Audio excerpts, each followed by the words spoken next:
नमस्कार दोस्तों। आज मैं जो आपको बताने जा रहा हूं उसे जरा ध्यान से सुनना और वीडियो को जरा भी स्किप मत करना, नहीं तो आपको यह मौका नहीं मिलेगा। क्योंकि आज की वीडियो बहुत ही खास है, क्योंकि आज हम बताने जा रहे हैं समय कितना भी बुरा हो वो आज की वीडियो सुनकर बदल आएगा। दोस्तों, आज हम एक ऐसे विषय पर चिंतन करने जा रहे हैं जो हर मानव के जीवन में अनिवार्य है। समय कितना भी बुरा हो, ये दो बातें जान लो। ये केवल एक वाक्य नहीं है, बल्कि जीवन की सबसे गढ़ शिक्षाओं में से एक है। ये विषय जितना सरल दिखता है उतना ही गहरा है।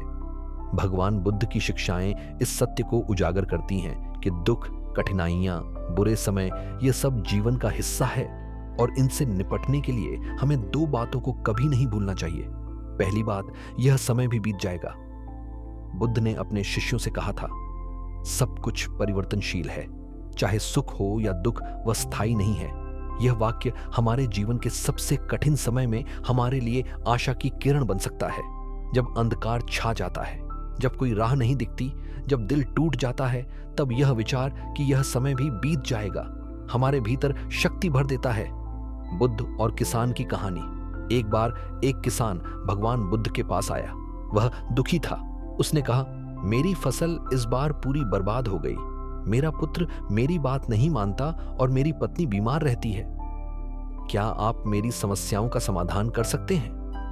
बुद्ध मुस्कुराए और बोले, मैं केवल एक बात बता सकता हूं। जीवन में 83 प्रकार की समस्याएं हर व्यक्ति को झेलनी ही पड़ती हैं और 84वीं समस्या यह है कि लोग सोचते हैं कि उन्हें कोई समस्या नहीं होनी चाहिए। किसान चौंका। बुद्ध ने कहा, समस्याएं हमेशा रहेंगी, लेकिन तुम्हारा दृष्टिकोण उन्हें कैसे देखता है, यही सब कुछ बदल देता है। समय चाहे कितना भी बुरा हो, यह अस्थायी है। जैसे गर्मी के बाद बरसात आती है, वैसे ही दुहक के बाद सुख का मौसम आता ही है। हमें केवल धैर्य रखना है। दूसरी बात, तुम्हारे अंदर शक्ति है सहने और बदलने की। भगवान बुद्ध ने बार बार यह समझाया कि हमारे भीतर जो आत्मबल है वही हमें मुक्ति दिलाता है। जब समय खराब होता है, हम अक्सर बाहर समाधान ढूंढते हैं, पर बुद्ध कहते हैं, अब दीपो भव, स्वयं दीपक बनो। अंगुलीमाल की कथा। अंगुलीमाल एक भयंकर डाकू जिसने 999 लोगों की हत्या की थी, एक दिन भगवान बुद्ध के संपर्क में आया। वह क्रोधित था, हिंसक था, पर बुद्ध शांत थे। उन्होंने बिना डरे कहा, मैं तो रुक गया, अब तू रुक। अंगुलीमाल ने पूछा, आप रुक गए? आप तो चल ही रहे हैं। बुद्ध बोले, मैं द्वेष, घृणा, क्रोध से रुक गया हूं, पर तुम अब भी उसमें भाग रहे हो। वह डाकू वहीं बैठ गया, रोने लगा और उसी क्षण उसका जीवन बदल गया। अगर एक हत्यारा खुद को बदल सकता है तो हम क्यों नहीं? हर मनुष्य के भीतर वह शक्ति है। जब हम किसी कठिन परिस्थिति में होते हैं, तब बुद्ध की यह बात हमें याद रखनी चाहिए, जो स्वयं पर विजय पा लेता है वह हजारों शत्रुओं पर विजय पाने वाले से महान है। यह शक्ति हमें आत्मा के भीतर से मिलती है, ना बाहरी साधनों से, ना परिस्थितियों से। जब तूफान आता है तो पेड़ झुकते हैं, गिरते नहीं, क्योंकि उनकी जड़ें मजबूत होती हैं। हमें भी अपने भीतर की जड़ों को मजबूत करना है। ध्यान की शक्ति, बुरे समय में भीतर झांकने का उपाय। बुद्ध ने हमें ध्यान मेडिटेशन की विधि दी, जो केवल मानसिक शांति का साधन नहीं, बल्कि आत्मिक जागरण का पथ है। जब हम ध्यान करते हैं तो हम समय की पकड़ से मुक्त हो जाते हैं। हम अब और यहां में जीने लगते हैं। बुरा समय भी ध्यान के लिए एक उपहार है, क्योंकि वही हमें भीतर की यात्रा के लिए प्रेरित करता है। विपश्यना देखने की कला बुद्ध ने विपश्यना सिखाई। जैसी चीजें हैं वैसी देखो। हम जब तक यह नहीं समझते कि परिस्थितियां केवल घटनाएं हैं, हम पीड़ा में रहते हैं। पर जब हम देख लेते हैं कि यह सब अनित्य है, तब हम मुक्त हो जाते हैं। कर्म और समय बुद्ध का दृष्टिकोण। बुद्ध कहते हैं, अपने कर्म पर ध्यान दो, परिणाम समय के साथ बदलते रहेंगे। हम कई बार सोचते हैं कि अगर हमारा समय खराब है तो इसका मतलब है कि हम कुछ गलत कर रहे हैं, पर बुद्ध यह नहीं मानते। वह कहते हैं, कभी कभी अच्छे कर्मों का फल तुरंत नहीं मिलता, पर वह निश्चित ही मिलेगा। जैसे बीज बोने के बाद भी कुछ समय लगता है फल आने में। इसलिए जब समय कठिन हो, तब हार मानने की जगह हमें अपने कर्मों को शुद्ध और शांत बनाए रखना है। बुरे समय में कैसे जिए? बुद्ध की 5 शिक्षा प्रणालियां। एक शील आचरण कठिन समय में भी नैतिकता को न छोड़ें, यह आत्मबल को टिकाए रखता है। 2 समाधि। ध्यान मानसिक स्थिरता के बिना हम किसी भी समय का सामना नहीं कर सकते। 3 प्रज्ञा बुद्धि। विवेक से कार्य करने की कला ही हमें दिशा देती है। 4 उपेक्षा संभाव। सुख दुख में एक समान दृष्टि रखना ही सच्ची आध्यात्मिकता है। 5 करुणा और मैत्री। कठिन समय में भी दूसरों के लिए प्रेम और करुणा बनाए रखना ही सच्चा बल है। बुद्धत्व हर व्यक्ति की मंजिल। भगवान बुद्ध कभी किसी को भगवान नहीं कहते थे। वह कहते थे, तुम भी बुद्ध बन सकते हो। तुम्हारे भीतर वही चैतन्य, वही शक्ति, वही शांति पट है। बुरे समय को केवल एक मार्ग मानो जो तुम्हें तुम्हारे भीतर की ज्योति तक ले जाए। जीवन एक नदी है। बुद्ध की दृष्टि, नदी बहती है, कभी चट्टानों से टकराती है, कभी गिरती है, फिर भी रुकती नहीं। बुद्ध जीवन को एक बहती हुई नदी की तरह मानते हैं। अगर रास्ते में चट्टान आए तो क्या नदी बहना बंद कर देती है? नहीं, वह या तो उसे काटती है या मोड़ लेती है। हमें भी ऐसे ही बनना है, लचीले लेकिन प्रवाह में रहने वाले। अगर आज अंधेरा है तो बुद्ध कहते हैं, अंधेरे को कोसने की जगह एक दीपक जलाओ। यह दीपक तुम्हारे भीतर है, तुम्हारी सजगता, तुम्हारी करुणा, तुम्हारी अंतर्दृष्टि। इस भाग का सार। समय कितना भी बुरा हो, ये 2 बातें याद रखो। 1, यह भी बीत जाएगा। 2, तुम्हारे अंदर शक्ति है सहने और बदलने की। अगर इन 2 बातों को अपने जीवन में उतार लिया जाए तो कोई भी परिस्थिति तुम्हें तोड़ नहीं सकती। कई बार जीवन की परिस्थितियां इतनी गहरी चोट पहुंचाती हैं कि केवल शरीर नहीं, आत्मा तक थक जाती है। ऐसे क्षण आते हैं जब इंसान बाहर से हंसता है पर भीतर रोता है। कुछ लोग यह कहते हैं कि हिम्मत रखो, कुछ सलाह देते हैं, समय सब ठीक कर देगा। पर उस टूटे हुए मन को कौन समझे? आज हम समझेंगे कि जब मन ही टूट जाए तब भगवान बुद्ध क्या कहते हैं। बुद्ध जो केवल ज्ञान का नहीं, अनुभव का समंदर है। उन्होंने मानव पीड़ा को जिया, समझा और समाधान बताया। मन टूटने का मतलब क्या है? मनुष्य का मन एक अत्यंत संवेदनशील यंत्र है। यह विचारों, भावनाओं और स्मृतियों का भंडार है। जब जीवन में कोई आघात होता है, जैसे कोई अपना दूर चला जाए, सपना टूट जाए, अपमान मिले, विश्वास टूटे, तब केवल परिस्थिति नहीं, मन भी दरकता है। मन टूटने का अर्थ है आशा का खो जाना, आत्मविश्वास का डगमगाना, मौन की पीड़ा और एक ऐसी थकावट जिसे शब्दों में नहीं बताया जा सकता। बुद्ध ने इसे दुहक के 4 स्तर कहकर समझाया। दुहक साधारण पीड़ा, दुहक दुहक पीड़ा के ऊपर, पीड़ा विपरिणाम, दुहक सुख का समाप्त हो जाना। संस्कार। दुहक जीवन की अस्थिरता का बोध। जब मन टूटता है तो हम 4थे स्तर की पीड़ा से गुजरते हैं। बुद्ध का पहला उत्तर, तुम अकेले नहीं हो। सबसे पहली बात जो बुद्ध समझाते हैं वह यह है, तुम्हारे साथ जो हो रहा है वह केवल तुम्हारे साथ नहीं हो रहा, यह मानव जीवन का हिस्सा है। जब हम पीड़ा में होते हैं तो ऐसा लगता है कि सारा ब्रह्मांड हमारे विरुद्ध हो गया है। पर बुद्ध कहते हैं, संसार में कोई ऐसा प्राणी नहीं जो दुख से अछूता हो। यह विचार हमें पीड़ा से अलग नहीं करता, पर उस पीड़ा को एक व्यापक परिप्रेक्ष्य में रखता है। संध्या का विस्तार। बुद्ध ने कहा, अपने दुख को केवल मेरा मत मानो। देखो कि यही दुख हजारों लोगों का है, फिर तुम उससे चिपकना छोड़ दोगे। जब हम यह समझ लेते हैं कि टूटना भी एक साधारण मानवीय अनुभव है, तो वह हमें तोड़ता नहीं बल्कि जोड़ता है। बुद्ध का दूसरा उत्तर, मन को जानो, मन से मत जुड़ो। जब कोई कहता है मेरा मन टूट गया है, तो वह किससे बात कर रहा है? क्या मन और मैं अलग है? बुद्ध कहते हैं, मन एक मेहमान है, तुम उसका मेजबान हो। जब हम अपने मन के साथ खुद को जोड़ लेते हैं, तब उसका टूटना हमारा टूटना बन जाता है। पर जब हम मन को केवल देखने लगते हैं, तो हम उससे ऊपर उठ जाते हैं। विपश्यना की कला। बुद्ध की ध्यान तकनीक विपश्यना यही सिखाती है। सांस को देखो, विचारों को देखो, मन को देखो, पर उनमें उलझो मत। एक क्षण में मन उदास है, अगले क्षण प्रसन्न। यह परिवर्तनशील है। अगर हम इसे बस देखें बिना निर्णय के, तो इसकी पकड़ कमजोर हो जाती है। मन के तूफानों को देखना सीखो। बुद्ध एक सुंदर दृष्टांत देते हैं। मन को आसमान समझो और विचारों को बादल बादल आएंगे जाएंगे, पर आकाश वहीं रहेगा।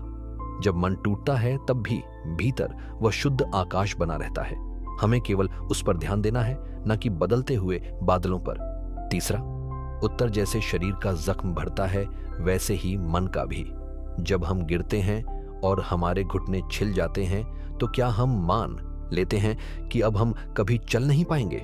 नहीं, हम मलहम लगाते हैं, आराम करते हैं और समय के साथ वह घाव भरता है।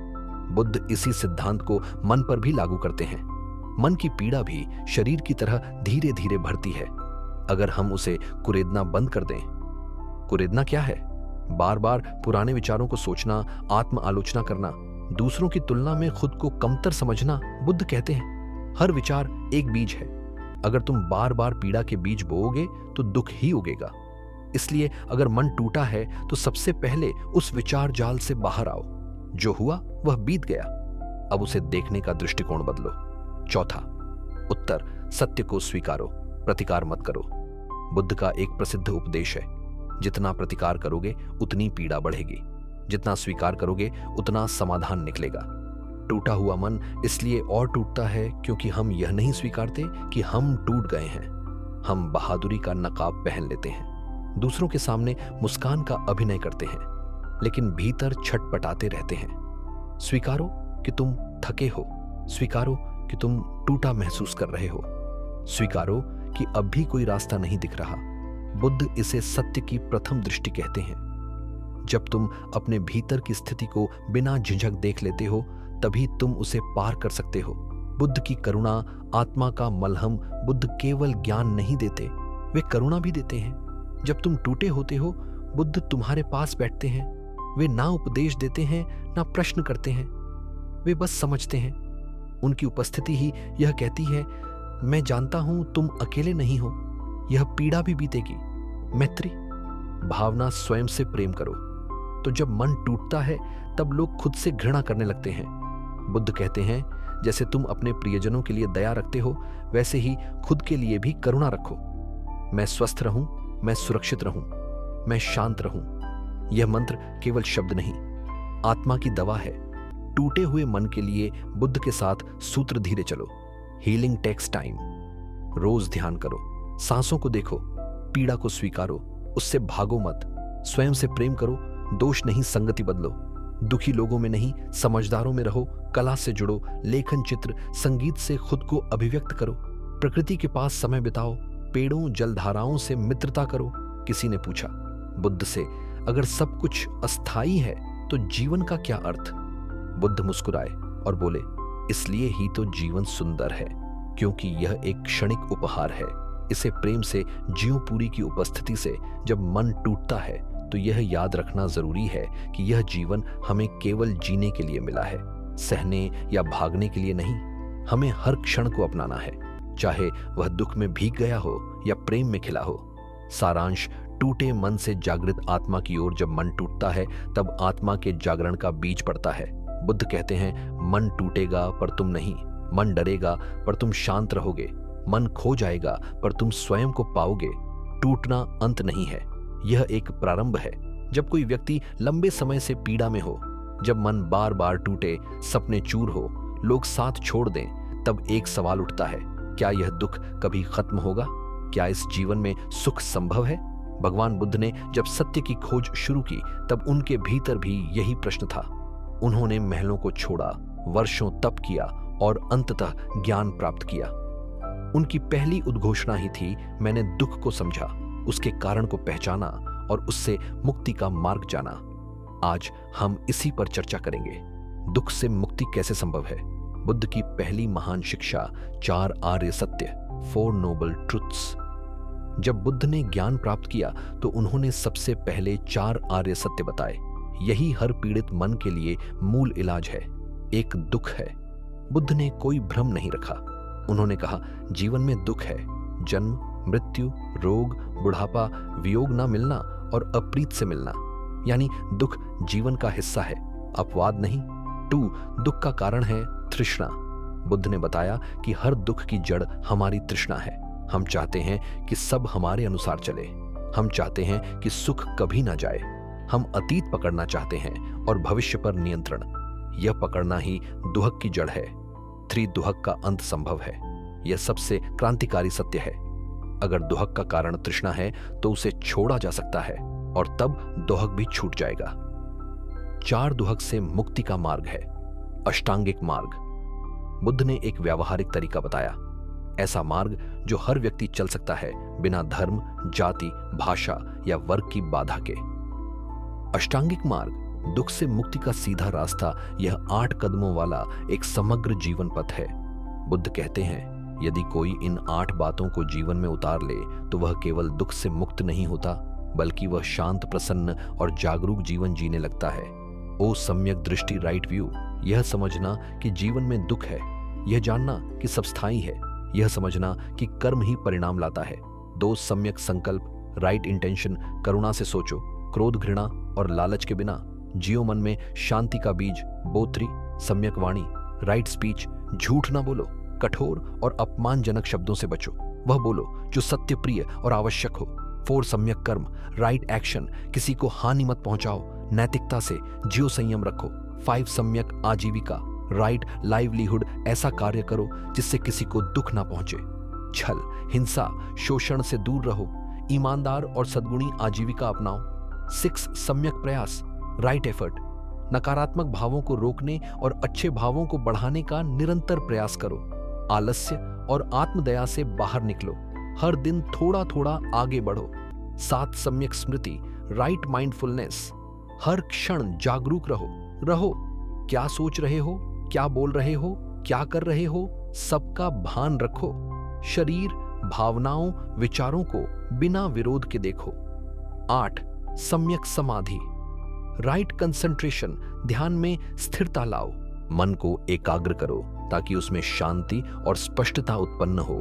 धीरे धीरे भीतर से शुद्ध हो जाओ। बुद्ध का दृष्टिकोण, दुख को खत्म मत करो, उसे पार करो। बुद्ध यह नहीं कहते कि दुख को खत्म करो, वह कहते हैं दुख के पार चले जाओ, उसे साध लो। दुख से लड़ने से वह बढ़ता है, पर जब तुम उसे समझ लेते हो तो वह शांत हो जाता है। दृष्टांत, जहरीले तीर की कथा। एक व्यक्ति के शरीर में तीर लग गया, पर वह डॉक्टर से कहता है, पहले बताओ यह तीर किसने चलाया, उसकी जाति क्या थी, तीर किस लकड़ी का बना है। इससे पहले कि उत्तर मिले वह मर गया। बुद्ध ने कहा, तुम भी ऐसे ही हो। दुख है और तुम उसके कारणों में उलझे हो, पहले उसे निकालो, फिर जिज्ञासा करो। दुख से मुक्ति की शुरुआत स्वयं से मित्रता। सबसे पहली मुक्ति तभी संभव है जब हम अपने ही भीतर शांतिपूर्वक बैठ सके। आज का मनुष्य सारी दुनिया में भाग रहा है, लेकिन स्वयं के साथ नहीं बैठ पा रहा। बुद्ध की ध्यान विधि अनापानसति, सांस पर ध्यान। आंखें बंद करो, अपने श्वास के आने जाने को देखो। ना कोई विचार पकड़ डो, ना कोई भावना, बस श्वास को देखो। यह अभ्यास धीरे धीरे भीतर की हलचल को शांत करता है और मन की गहराई में जो अनजानी पीड़ा है वह भी पिघलने लगती है। बुद्ध कहते हैं, सुख बाहर नहीं, भीतर है। दुनिया का हर सुख अस्थाई है, सम्मान भी जाएगा, लोग भी बदलेंगे, शरीर भी बचेगा नहीं, पर अगर भीतर शांति है तो कोई भी दुख तुम्हें नहीं डिगा सकता।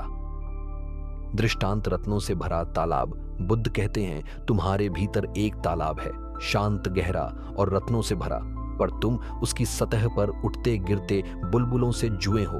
अगर तुम गहराई में उतर सको तो सारा खजाना तुम्हारा है। बुद्ध की चेतावनी, दुख से मुक्ति सरल है, पर साहस चाहिए। दुख से मुक्त होना एक सरल प्रक्रिया है, देखना, स्वीकारना, छोड़ना, पर यह साहस मांगता है, क्योंकि हम अपनी पीड़ा से भी चिपक कर रहते हैं। हम आदत बना लेते हैं दुखी रहने की, शिकायत करने की, दोष देने की। बुद्ध कहते हैं, अगर तुम दुख से बाहर आना चाहते हो तो स्वयं को बदलना होगा, कोई दूसरा तुम्हें मुक्त नहीं कर सकता। बुद्धत्व अंत नहीं, आरंभ है। दुख से मुक्ति का मतलब केवल दर्द का ना होना नहीं है, यह एक नई अवस्था है जहां तुम भय से मुक्त हो, प्रतिक्रिया से मुक्त हो, तुलना और प्रतिस्पर्धा से मुक्त हो, जहां तुम हो जागे हुए, शांत और सहज।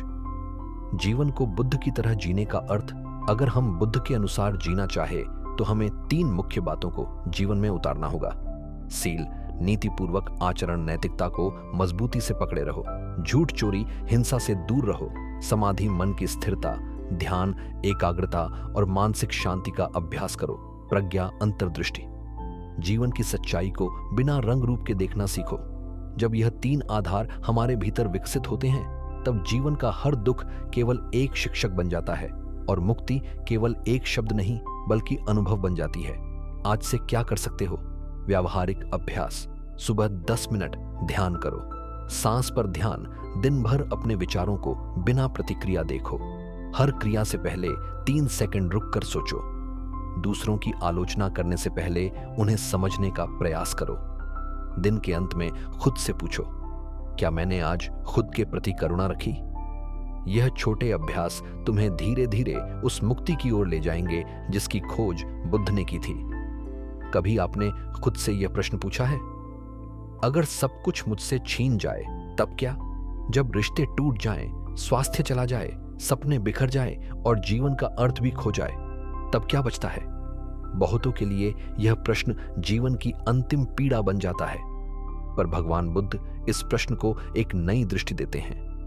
बुद्ध कहते हैं, जो कुछ भी जा सकता है वह तुम नहीं हो, और जो कभी नहीं जाता उसे पाने के लिए ही तो यह सब होता है।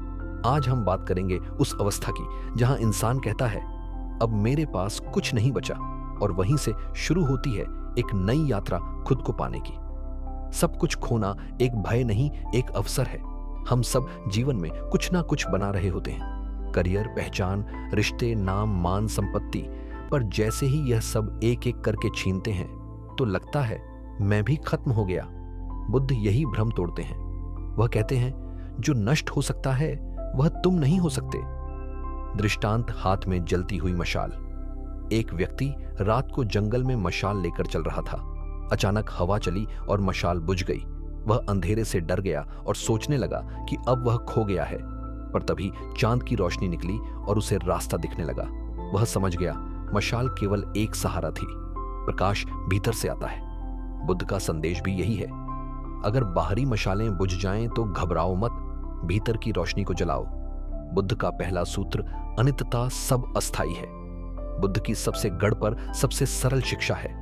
अनित्यता, इम्परमिनेंस, सब कुछ बदलता है। शरीर बदलेगा, संबंध बदलेंगे, परिस्थितियां भी बदलेंगी।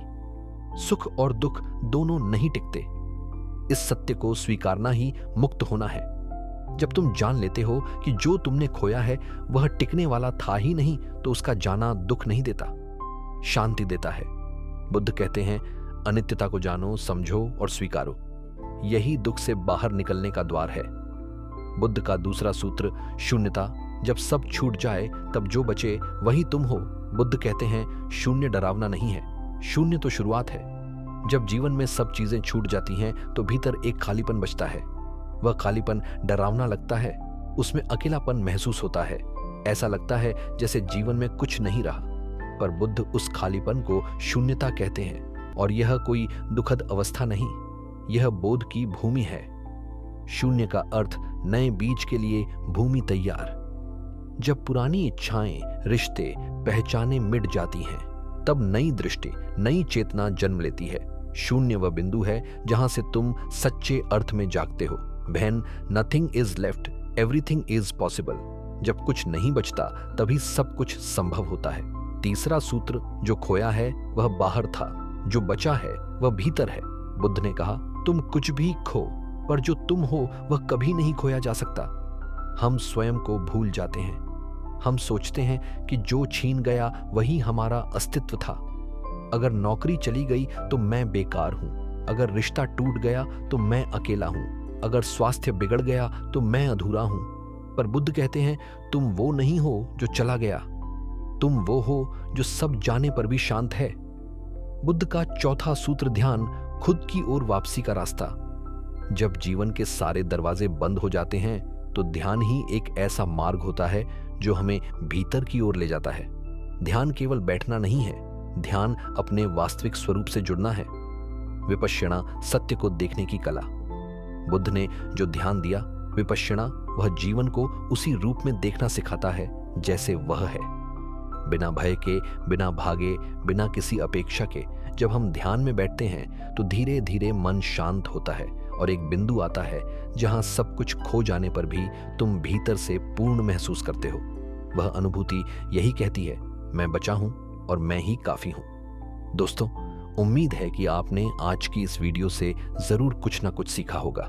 तो इस वीडियो को लाइक और अपने दोस्तों के साथ शेयर करना ना भूलें। हमें ऐसे ही सपोर्ट करने के लिए चैनल को सब्सक्राइब और घंटी बटन को जरूर दबा दें। तो चलिए मिलते हैं एक और वीडियो में। तब तक के लिए अपना ख्याल रखें। धन्यवाद।